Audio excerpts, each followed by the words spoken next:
दोस्तों, छलावे की कई कहानियां मैं आपके लिए इस चैनल पर ला चुका हूं और मैं ये मानता हूं कि छलावे दो तरह के होते हैं। एक होते हैं बहुत ज़्यादा कमज़ोर, जो रूप बदल कर छलने की कोशिश करते हैं। ये ज़्यादातर जंगल में रहते हैं, इंसानों से दूर। लेकिन जो दूसरी तरह के छलावे होते हैं वो होते हैं ताकतवर, डरावने और आपको मारने की कोशिश करने वाले छलावे। दूसरे टाइप के ये छलावे बहुत डरावने होते हैं और ये क्या क्या कर सकते हैं आपको इस कहानी में पता चलेगा। दोस्तों, छलावे की इतनी डरावनी और खौफनाक कहानी पहली बार मैं इस चैनल पर लेकर आ रहा हूँ, जो आपको भी अंदर तक डरा देगी। तो हेडफोन लगा लीजिए, कमरे की लाइट्स ऑफ कर लीजिए, क्योंकि ये वक्त हो रहा है डरने का। तो ये कहानी है रितेश की, जो कि महाराष्ट्र के रहने वाले हैं। अब उनकी नई नई जॉब लगी थी, पोस्ट ऑफिस में जॉब, और ये एक गांव में लगी थी। उनके शहर से काफ़ी ज़्यादा दूरी पर 80 किलोमीटर दूर उन्हें जाना पड़ा और उन्हें लग रहा था कि रहना भी वहीं पर पड़ेगा। लेकिन उनका काम थोड़ा ठीक ही था, यानी आसान था। उन्हें क्या करना था, शहर से बड़ा बैग जो चिट्ठियों का होता उसे लेकर गांव के उस छोटे से पोस्ट ऑफिस में पहुंचाना होता। उसके बाद चिट्ठियां बांटने का काम उनका नहीं था। चिट्ठियां बांटने के लिए एक ऐसा ही पोस्टमैन वहां रखा गया था। उनका काम बस शहर से वो ज़रूरी कागजात, चिट्ठियां वगैरह गांव तक लाने का ही था। शुरू में वो बस के सहारे शहर से वो बड़ा सा बैग लेकर वहां गांव तक आया करते थे। लेकिन अब परेशानी ये हुई कि कई बार बस नहीं मिला करती थी और कई बार बस में बहुत ज़्यादा भीड़ होती थी, तो वो जो बैग था वो रख नहीं पाते थे। और सरकारी चीज़ें होती थी, उसमें सरकारी कागज़ होते थे, बस के ऊपर भी नहीं रख सकते थे। खास तौर पर निर्देश दिए गए थे, अपने आंखों के सामने रखने हैं, ज़रा भी कोई हाथ ना लगाए उसे। तो कई बार बस मिस करनी पड़ती थी, 1-2 घंटे वहाँ बस स्टैंड में खड़े रहना पड़ता था। अब उसे लगा कि ऐसे काम नहीं चलने वाला। बाइक तो मैं खरीद सकता हूँ, सरकारी नौकरी लगी है, अब अच्छे से लोन मिल जाएगा। तो उसने एक सस्ती बाइक खरीद ली लोन पर। उसके बाद वो बैग को पीठ पर टांग कर आसानी से बाइक के सहारे गांव तक आ सकता था। कुछ दिनों तक उसने ये किया और उसे पता चल गया, काम तो ये ठीक हो गया। बाइक के सहारे आना जाना आसान हो गया और हर रोज़ बड़ी बड़ी चिट्ठियों का ये बैग लेकर आने जाने का काम नहीं है। 1-2 दिन की छुट्टी हुआ करती थी, वहाँ वो गांव में ही कागजाती काम किया करता था पोस्ट ऑफिस में, और बाकी समय आने जाने में उसे लग जाया करता था। उसे ये काम पसंद था, तनख्वाह अच्छी थी। 1-2 महीने तक उसने इसी तरह से काम किया और उसके बाद उसे आदत लग गई। लेकिन कभी कभी वो जो सामान होता शहर से लाने वाला, उसे वहाँ पर चेक करना पड़ता कि कौन सा किस इलाके का है, गलती से मेरे बैग में ना डल जाए। 1-2 बार गलती हुई थी। अब चेक करने में 1-1.5 घंटे का समय लग जाता और वापस घर आने में काफ़ी ज़्यादा देरी हो जाती। अंधेरे में उसे गांव तक आना पड़ता। शहर से जो मेन हाईवे था वहाँ से आने में ज़्यादा परेशानी नहीं होती, लेकिन जो गांव की तरफ आने वाली सड़क थी 15 किलोमीटर की, वो बिल्कुल खाली मिला करती थी। वहाँ आने जाने वाले लोगों की संख्या बहुत कम हुआ करती थी। मोटरसाइकिल पर निकला करते थे और शाम के वक्त एक मिनी बस होती थी। आखिरी बार वो वापस जाती हुई शहर की तरफ उसे मिनी बस दिखा करती थी। उसके बाद बिल्कुल खाली सुनसान। उसे डर था लूटपाट की वारदात ना हो जाए, लेकिन खाली चिट्ठियों के सिवा उसके पास क्या निकलने वाला है। इसीलिए वो अब रात को 7, 7:30 बजे गांव की तरफ आता। एक ऐसा ही दिन था जब वो 7:30 बजे गांव की तरफ आ रहा था और पोस्ट ऑफिस में उसे आखिरी बार बैग रखना था और उसने सोचा था बैग रखूंगा, जल्दी से घर की तरफ निकल जाऊंगा। उसने वहां पर किराए पर एक घर लिया हुआ था उसी गांव में, और ये गांव के बाहर था। जल्दी से सामान रखकर वो निकलना चाहता था, लेकिन उसका ध्यान फिल्म की तरफ था। अब वहाँ उसने एक टीवी रखा था, एक DVD प्लेयर रखा था। नई फिल्में शहर से लाया करता था, शाम के वक्त देखा करता था। उसे आधी फिल्म कल रात देखे अभी याद थी और आधी देखना चाहता था। दिमाग में वही चल रहा था। अचानक उसने ध्यान नहीं दिया कि सड़क पर जैसे कोई आदमी इस तरफ से निकला और सड़क पार करने की कोशिश कर रहा, मोटरसाइकिल के बहुत करीब से। उस आदमी के पीछे जैसे कोई सूअर या जानवर लगा हुआ था, जिससे डरकर वो उस तरफ भाग रहा था। अब जो रितेश था उसने अचानक बाइक धीमी की। अब वो आदमी सामने आ गया तो वो चौकन्ना सा हो गया। बाइक की ब्रेक अच्छे से नहीं लगी, हैंडल ऐसे ऐसे हो गया और जो बैग था उसका एक तरफ गिरा और वो भी गिर गया। तो कंधे पर लग गई थोड़ी सी चोट। ज़्यादा तेज़ नहीं था वो, कुछ 30-40 की स्पीड पर था और थोड़ी ब्रेक भी लग गई थी। बाइक धीमी हो गई। वो आदमी दूसरी तरफ गया, वहाँ रुक गया। जो सूअर था, क्योंकि बाइक गिरी, आवाज़ ज़्यादा हुई, वो वहीं से पीछे हो गया। इस तरह से वो आदमी वहां खड़ा होकर देखने लगा। अब जो रितेश था नीचे गिरा था, खुद को संभाला, बैग संभाला, कुछ चिट्ठियां थी जो बैग एक तरफ फटने के कारण गिर गई थी। अब गिरते ही उसे गुस्सा उस आदमी पर था। क्या पागल आदमी है, सीधा सड़क पर आ गया, मुझे तो गिरा दिया ना, अगर मेरा एक्सीडेंट ज़्यादा बुरा हो जाता मैं तो मर जाता ना। वो गालियां निकाल रहा उस आदमी को। वो आदमी वहां खड़ा मदद नहीं कर रहा, उसने खुद को संभाला, बाइक को संभाला, 2-4 चिट्ठियां पड़ी हुई थी, उसे देख रहा कि संभालू ना संभालू, वो तो हाथ लगाने तक नहीं आया। रितेश ने क्या किया, पास में पत्थर पड़ा था, क्योंकि वो गुस्से में तो आ चुका था, गिरने के कारण चोट लगी थी, तो उसने वो पत्थर उठाया, सीधा घुमा कर मारा उस आदमी के। वो आदमी इधर उधर नहीं हुआ, उसके पत्थर सीधा यहाँ कंधे पर टकराया और वो थोड़ा देखने लगा। इसके बाद वो सड़क से ऊपर की तरफ आया, बहुत ज़्यादा गुस्से में था और रितेश और ज़्यादा गुस्से में कि लड़ने के लिए आ रहा है, आजा तुझे बताता हूँ। रितेश आगे की तरफ बढ़ा और ज़मीन से एक और पत्थर उठाया, हाथ में पकड़कर कहने लगा, तेरा तो मैं सर फोड़ दूंगा। वो आदमी जैसे ही सड़क के थोड़ा करीब आया, अब इधर पेड़ लगे हुए थे, इधर पेड़ लगे हुए थे, तो रोशनी जो चांद की पड़ रही थी वो वहाँ नहीं पड़ रही थी, ज़्यादा नज़र नहीं आ रहा था। जैसे ही सड़क के बीच में आया वो थोड़ा नज़र आने लगा। उसका एक तो जो सर था थोड़ा ज़्यादा बड़ा था, ऐसा लग रहा था जैसे शरीर से उसका सर थोड़ा बड़ा हो, थोड़ा अजीब लग रहा, और उसका मुंह भी थोड़ा अजीब बेढंगा सा था, जैसे होंठ ज़्यादा बड़े बड़े थे, और वो हंस रहा दांत निकाल कर। जो अब रितेश था उसे गुस्सा आया, उसने एक और पत्थर मारा, उसके पत्थर पेट पर लगा। अब पेट पर पत्थर लगने के बाद भी वो ज़रा नहीं हिला, लेकिन इस बार वो गुस्सा करने लगा था, वो इधर बढ़ने लगा और रितेश अब आगे की तरफ बढ़ने लगा। उसने ध्यान दिया कि आँखों के सामने देखते देखते जो उसका सर बड़ा था, कद छोटा था, वो 5-5.5 फुट का होगा, जैसे 1 मिनट में चलकर उसके सामने आगे बढ़ते बढ़ते उसका कद 6 से 6.5 फुट हो गया। बाल अपने आप लंबे हो गए, जैसे वो रूप बदल सकता हो। 1 मिनट के लिए घबरा गया अब रितेश, वो पीछे हटने लगा, ये क्या चीज़ है, ये तो रूप बदल रही है, ये कोई भूत प्रेत तो नहीं। अब वो भागकर उस तरफ आना चाहता था, जैसे उसे मारने की कोशिश कर रहा, उसने पत्थर से मारा था, लेकिन बैग के पास ही एक तेज धार हथियार रखा करता था अब रितेश। यहाँ गांव से गुजरना पड़ता था, तो अपने सेल्फ डिफेंस के लिए एक तेज धार हथियार रखा करता था, कोई मुसीबत कभी आ गई तो इसका इस्तेमाल करूँगा। जल्दी से उसने वो बैग के पास से वो तेज धार हथियार निकाला और मारने के लिए जैसे उसकी तरफ गया, वो थोड़ा पीछे हो गया। अब गुस्से में था, वो ज़्यादा गुस्से में था रितेश के। रितेश तो घबरा चुका था, वो तो बचना चाहता था कि क्या चीज़ है, उसे पता नहीं था ये छलावा है, और कैसा छलावा है उसे पता लगने वाला था। धीरे धीरे पीछे हटता हुआ वो अंधेरे में गायब हो गया। इसके बाद जो रितेश था उसने कुछ चिट्ठियां निकाली, बैग में भरी, वो तेजधार हथियार बैग में डाला और जल्दी से पीठ पर टांग कर बाइक भगाई उसने। वो जान गया था ये कोई चीज़ है, कोई डरावनी भूतिया चीज़, ऐसे वीरानों में ऐसी चीज़ें ही दिखती हैं। वो सीधा घर की तरफ निकल आया। उसने पोस्ट ऑफिस में वो बैग रखा और 2-3 लोगों को इस घटना के बारे में बताया। वो कह रहे थे कोई भूत होगा, तुझे रास्ते में दिख गया होगा। वो ज़्यादा डरा नहीं रहे थे, तो सारा सामान वहाँ रख कर बाइक लेकर सीधा पहुँच गया अब घर आकर सबसे पहले उसने खाना बनाया। वक्त 8:30 बजे का हो गया था। अब उसके घर में, उसके कमरे के साथ वाले कमरे में एक और बूढ़ा आदमी रहा करता था, जिसकी उम्र 60 साल या 58 साल के करीब होगी। वो जैसे रिटायर होने के करीब था, इस साल या अगले साल उसकी रिटायरमेंट होने वाली थी, और वो रितेश के साथ ही काम किया करता था। तो वो कमरा उसका था, इधर वाला कमरा उसका था रितेश का। वो बड़ा एक घर था। वहाँ आकर अब उसने खाना वाना खाया, उसके बाद वो फिल्म देखने लगा था, तो उसने देखा कि उसका दरवाज़ा किसी ने खटखटाया। अब उसे लगा कि ये पड़ोसी ही होगा ना, साथ वाले कमरे वाला मेरा साथी।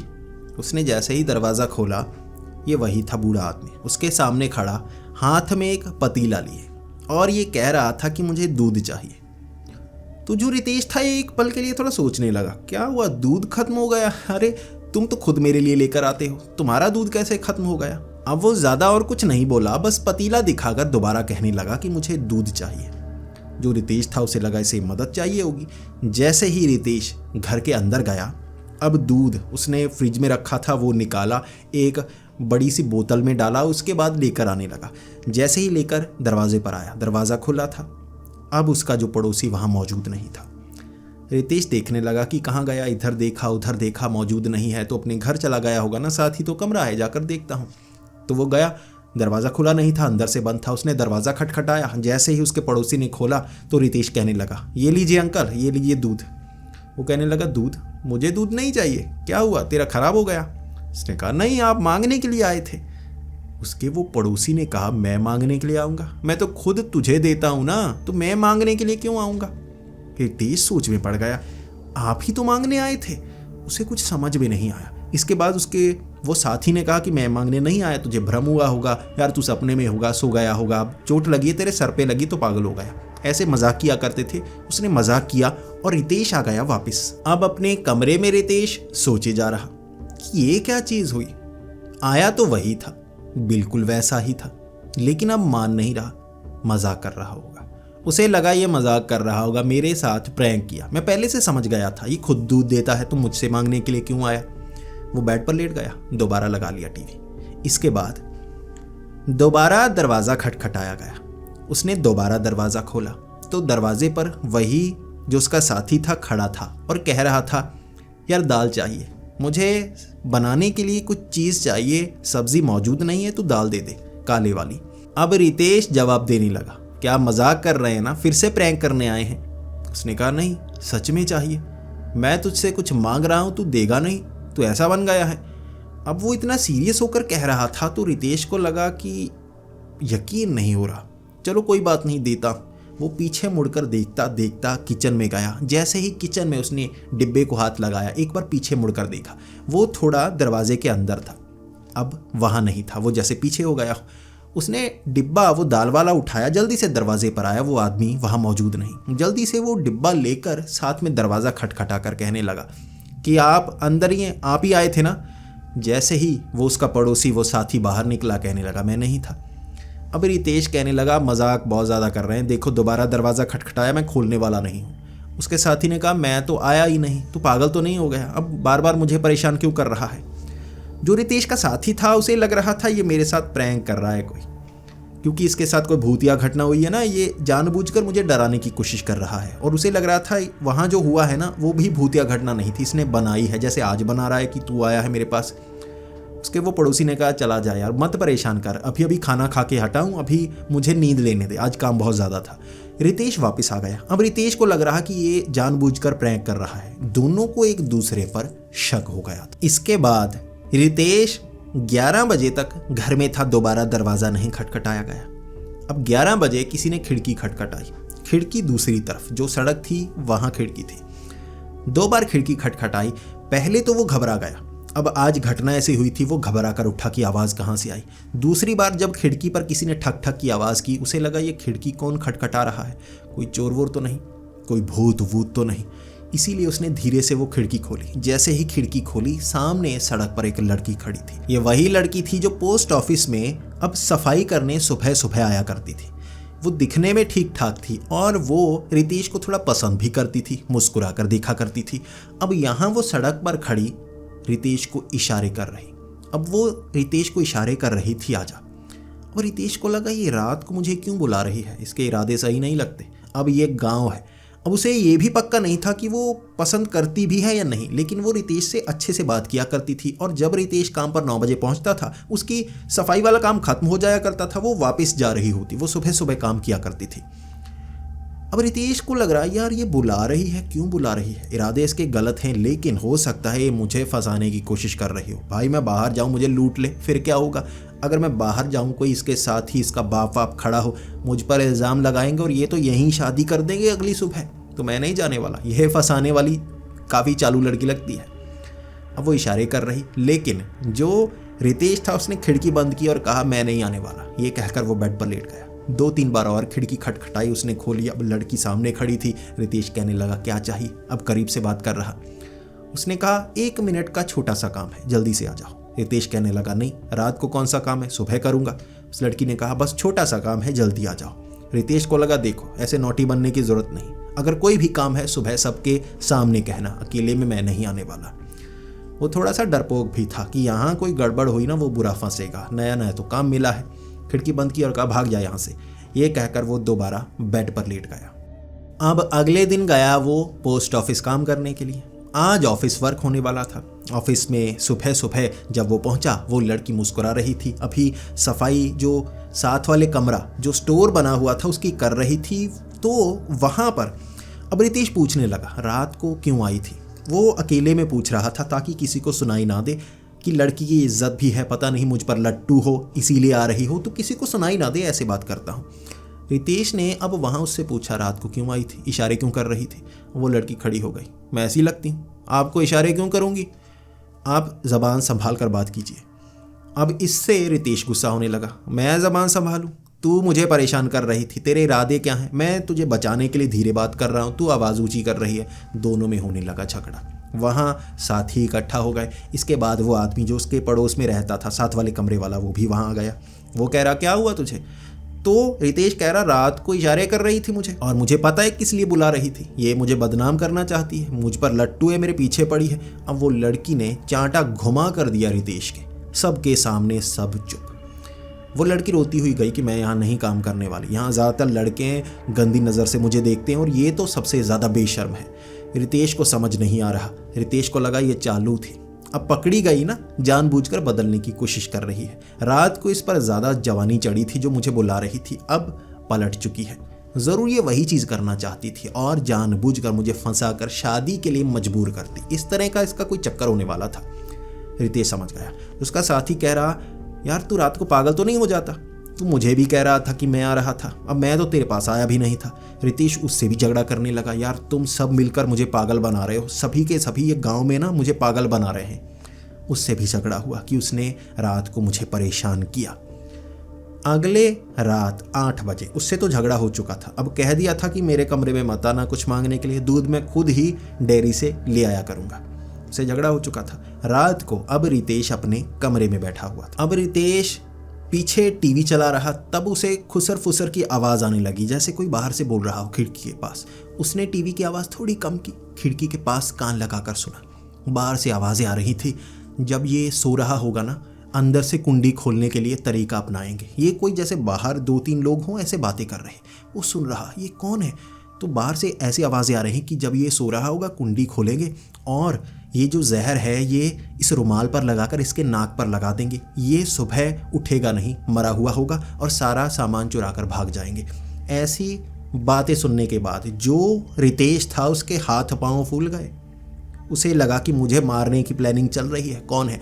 उसने ज़रा सी खिड़की खोली और खिड़की के बाहर पता है कौन था? उसका वो पड़ोसी, वही जो उसके साथ काम किया करता था।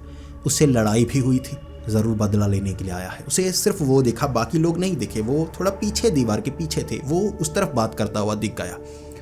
उसके बाद जो रितेश था उसे लगा भाई ये तो बड़ी प्रॉब्लम हो गई, अब बचने की कोशिश करता हूँ।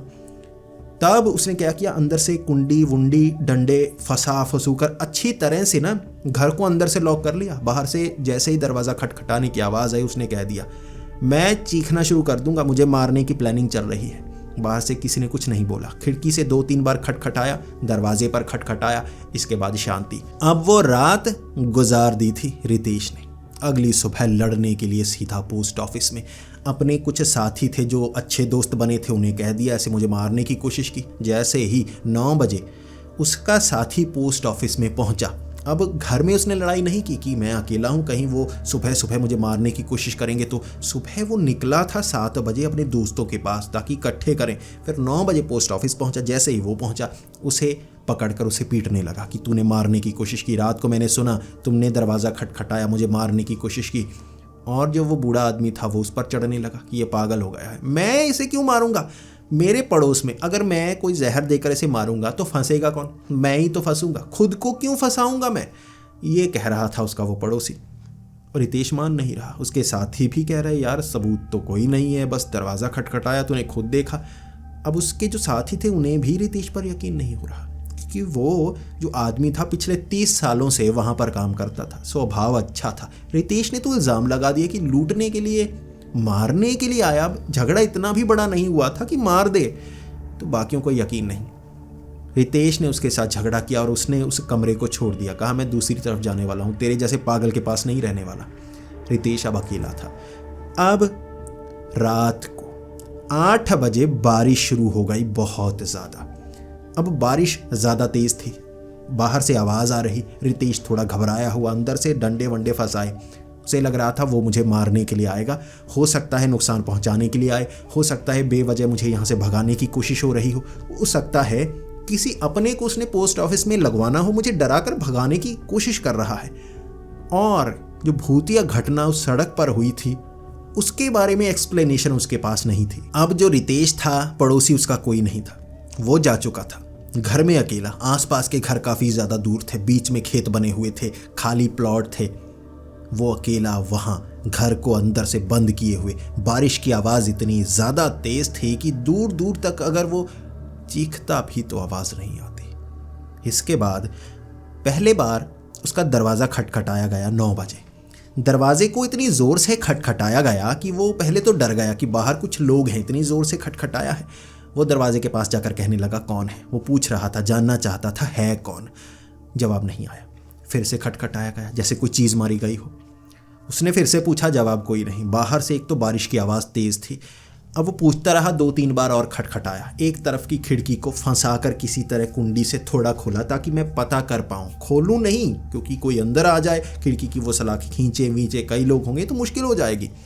जैसे ही उसने वो दरवाज़ा खोला, बाहर कोई आदमी नहीं खड़ा था। एक काले रंग का अजीब सा प्राणी था जिसका बड़ा सर था। अब उसके धड़ से बड़ा सर था, बिल्कुल वैसा जैसा सड़क पर दिखा था। देखते देखते उसका जो रूप था ना, उसके जो साथी जो बूढ़ा आदमी था उसके जैसा बन गया था। और कुछ देर बाद उसने बस इतने सुराग से देखा ये चीज़ होते हुए, और फिर दरवाजे से आवाज़ आई, मैं आया हूँ, आजा मुकाबला कर ले, एक से एक लड़ते हैं, आजा, मैं अपने साथ किसी को नहीं लेकर आया। जो रितेश था वो समझ गया था ये क्या चीज़ है, ये उसका साथी है ही नहीं, ये तो जैसे कोई छलावा है, रूप बदल कर छलने आया है। अब रितेश कहने लगा, नहीं, मैं नहीं निकलने वाला, तुम तो छलावे हो, तुम मुझे इतने दिनों से पागल बना रहे हो। फिर बाहर से हंसने की आवाज़ आने लगी, और हंसने की आवाज़ के बाद जो दरवाज़ा था उस पर कोई चीज़ ज़ोर ज़ोर से मारी जानी शुरू हो गई। उसने अंदर इस तरह से फट्टा लगाया था, दरवाज़ा अंदर की तरफ खुलता था, तो फट्टा फंसा दिया, दरवाज़ा खुल नहीं रहा। लेकिन जैसे कोई भारी चीज़ बाहर से मारी जा रही हो और दरवाज़ा ऐसे बार बार हिलता, और कई बार तो ऐसे थोड़ा सा खुल जाता, और वो चीज़ को फंसाकर, फट्टे को फंसाकर किसी तरह दरवाज़ा रोकना चाहता था। जो चीज़ बाहर थी बहुत ताकतवर थी। बारिश में छलावे ताकतवर होते हैं, छलावे की ताकत पानी बढ़ाता है। ये चीज़ रितेश को भी पता थी, कहानियों में ही सही लेकिन पता थी। छलावा ताकतवर हो चुका है। दरवाज़ा ज़ोर ज़ोर से पीटा जाना शुरू हो गया तो दरवाज़ा टूटने की कगार पर था। उसने सोचा कि अब रोकने से कोई फ़ायदा नहीं, कोई चीज़ निकालता हूँ। अंदर उसने वो तेज़धार हथियार रखा था, उसे निकाला। जैसे ही तेज़धार हथियार को लेकर वो दरवाजे के पास आया, अब दरवाज़ा जो बाहर से मारा जा रहा था ना, वो मारना बंद। दरवाज़ा टूट चुका था। अंदर जो फट्टा था ना, वो जैसे कुंडियों में फंसा हुआ था, दोनों तरफ ऐसे ऐसे लगाया था। जो कुंडियाँ थी वो मार मार कर दरवाज़ा टूट चुका था। जो कुंडियाँ थी वो बाहर की तरफ थी कि ज़ोर से 2-3 बार मारा जाता तो गिर ही जाता वो फट्टा, फिर दरवाज़ा खुल जाता। दरवाज़ा फिर रोका नहीं जा सकता था। हथियार लेकर जब वो खड़ा हो गया, दरवाजे पर वार नहीं। बारिश की आवाज़ बाहर से आ रही, लेकिन वो चल रहा है, किस तरफ जा रहा है उसे कुछ पता नहीं चल रहा था। बारिश की आवाज़ के कारण पीछे वाली खिड़की को जैसे तोड़ा गया किसी चीज़ को मारकर। जो सलाखें थी अंदर 2-3 लगी हुई थी इतने फासले पर, ठीक है, तो वो सलाखें अंदर की तरफ टेढ़ी हो गई। कोई चीज़, भारी पत्थर उठाकर मारा गया हो जैसे। दरवाज़ा टूट गया, सलाखें अंदर की तरफ हो गई। 1-2 बार और अगर वो पत्थर अंदर मारा जाता ना तो सलाखें टूटकर अंदर गिर जाती, फिर रास्ता बन जाता अंदर आने का। एक बार इस तरफ की खिड़की पर कोई चीज़ मारी गई, वो खिड़की तोड़ी गई। फिर इधर वाली खिड़की तोड़ी गई, रोशनदान पर पत्थर मारकर रोशनदान को तोड़ दिया गया। वो इतना ज़्यादा डरा था कि क्या हो रहा है, कोई इधर से मार रहा है, उधर से मार रहा है वो छलावा जो आज मुझे मारना चाहता है। रितेश अब दरवाजे के पास आकर खड़ा हो गया। उसे लगा यहाँ से भागना होगा। मैं चीख रहा हूँ, चिल्ला रहा हूँ, कोई फ़ायदा नहीं, आवाज़ दूर तक नहीं जाएगी। लोग इस तरफ क्या करने आएंगे? बारिश में आवाज़ नहीं जाने वाली, मैं फंसा पूरी रात निकाल नहीं पाऊंगा। ये खिड़की दरवाज़ा कुछ ना कुछ तोड़ देगा, अंदर आएगा, भागने का मौका नहीं मिलेगा, मुझे बाहर निकलना होगा। उसने तेजधार हथियार था और एक तरफ एक डंडा मोटे वाला जिसके आगे लोहे की जैसे चेन लगाई हुई थी वो पकड़े। दोनों हाथों में ये पकड़कर वो जो फट्टा था उसने ज़रा सा निकाला। जैसे ही खिड़की से जैसे आवाज़ आई, खिड़की और रोशनदान से कुछ मारने की, उसे लगा वो वहाँ है, मैं यहाँ से भागता हूँ। फट्टा निकाला, दरवाज़ा खोला, बाहर की तरफ भागना शुरू। जैसे ही वो बाहर भागा, कोई 4-5 कदम उसने भरे होंगे आगे की तरफ, घर के गेट से आगे निकलने की कोशिश की। गेट के बाहर काले रंग का वो शैतान, 6.5 फुट का, बड़ा उसका सर था जैसे कोई हेलमेट पहना हो, शरीर पतला सा था। सामने वो इंतज़ार कर रहा था। रितेश जैसे बिल्कुल उसके सामने आ गया। रितेश ने पहले तो डंडा मारकर, डरकर वो इतना घबराया कि डंडा मारा। अब डंडा जैसे ही मारने वाला था, वो जो छलावा था वो पीछे की तरफ हो गया, डंडा ऐसे नीचे गिरा। अब उसने छलांग लगाई और ऐसे डंडा मारा था तो हाथ में तेजधार तो इस तरफ था, उसने छलांग लगा दी रितेश के ऊपर। डंडा छूट गया, तेजधार हथियार हाथ में था, वो गिरा पीछे, वो उसकी छाती पर। अब उसे नोच रहा और गर्दन घोंट रहा। ये छलावा ताकतवर था, कोई कमज़ोर छलावा नहीं जैसी कहानियों में कहा जाता है कि आसानी से धक्का दो या कुछ करो छलावे मर जाते हैं या उन्हें भगाया जा सकता है। ये तो बहुत ताकतवर, एक इंसान के जितना ताकतवर था और रितेश मुकाबला नहीं कर पा रहा, वो गला घोंटना चाहता था। रितेश ने क्या किया, वो तेजधार हथियार जो नीचे था किसी तरह से घुमाकर उसकी पीठ पर ज़रा सा पकड़ के खींचा। मार तो नहीं पा रहा था अब रितेश, उसने हाथ पर यहाँ अपने हाथ वाथ को पकड़ा हुआ था, ऐसे करके घुटने यहाँ फंसाए हुए, तो उसने मार तो नहीं पाया, लेकिन ऐसे वो तेजधार हथियार से ना पीठ पर 2-3 बार खुरचा तो वो खरोंचे पड़ी, थोड़े कट पड़े, जिससे वो थोड़ा डरा और थोड़ा पीछे हुआ। जैसे ही मौका मिला रितेश को, उसने हाथ निकाला पूरा और पूरा घुमाकर एक बार छाती पर मारा। जैसे ही छाती पर मारा, वो छलावे की खून निकला और वो पीछे की तरफ भागा। अब वो पीछे भागा, रितेश को लगा मौका यही है, रितेश वहाँ से भागने लगा। जैसे ही रितेश भागने लगा, वहाँ से फिर से निकलकर पीछे रितेश के वार करने के लिए। अब पीठ के पीछे उसने वार किया, रितेश को फेंका आगे। रितेश गिरा, फिर से मारने के लिए पीछे घूमा, वो भाग गया था। रितेश उठकर भागने लगा, पीछे से उसने दिया धक्का, फिर से उसका सर पत्थर से टकराया, वो कीचड़ में, मिट्टी वाली वो सड़क थी, कीचड़ में घुस गया। वो बार बार पीछे से धक्का देता, गिराता, मारने की कोशिश करता और भाग जाता। हाथ में था हथियार रितेश के, वो वार नहीं कर पा रहा था। वो किस दिशा से आता, कब आता, उसे पता ही नहीं चल रहा था। रितेश काफ़ी चोट खाकर उस पर भी 1-2 बार वार कर पाया, बाजू पर, एक बार कंधे पर। वो बस उसे घुमाता रहता कि चारों तरफ से आएगा, मैं किसी तरफ से मार दूंगा। छलावा हर बार उसे धक्का वक्का देता, उसे पकड़ने की कोशिश करता। बस उस हथियार के कारण रितेश बचा था। और जैसे ही वहाँ से थोड़ा दूर निकला, कुछ क्वार्टर से बने हुए थे जो ग्राम पंचायत थे, वहाँ बने हुए घर जिसमें कुछ सरकारी लोग रहा करते थे, वहाँ दरवाजे खटखटाकर तब वो बचा था। उसे देखकर सब डरे हुए आखिर क्या हुआ, और उसने उन लोगों को बताया कि छलावा मेरे पीछे है, मारने की कोशिश कर रहा है। इस तरह से वो रात बचा था रितेश, वरना बारिश में वो छलावा ताकतवर हो गया था और लगभग उसके बराबर ताकतवर था। उसे मारने की पूरी कोशिश कर रहा था। अगर हथियार ना होता शायद उसे मार भी देता। बदला, वो बदला लेने आया था जो उसके साथ उसने किया था। वो पत्थर मारा या जो भी किया, वो बस उस सुअर से भाग रहा था और मुकाबला रितेश से हो गया, जिसका बदला लेने के लिए वो छलावा आया था। जान से मारने आया, रितेश बच गया। इसके बाद रितेश उस जगह को छोड़कर अब पास में जो बीच में घर बने हुए गांव में, वहाँ घर में रहने लगा। कुछ दिनों तक उसे महसूस होता रहा जैसे लोग उसके करीब आने की कोशिश कर रहे हैं। उसे किसी पर यकीन नहीं था कि छलावा तो कोई भी रूप बना कर आ सकता है, उससे बचा कैसे जाए।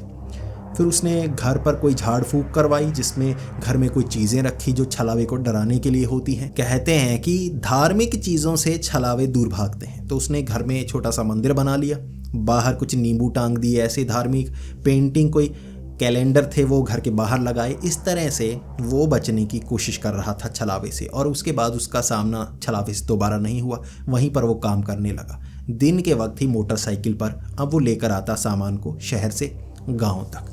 दोबारा उसका मुकाबला उस छलावे से नहीं हुआ, जैसे छलावे ने भी उसे माफ़ कर दिया। उसे जख्मी किया, मारने की कोशिश की, लेकिन उसके बाद उसे नुकसान नहीं पहुंचाया। अब इस कहानी में छलावा इतना ताकतवर था पानी में, क्योंकि बारिश हो रही थी।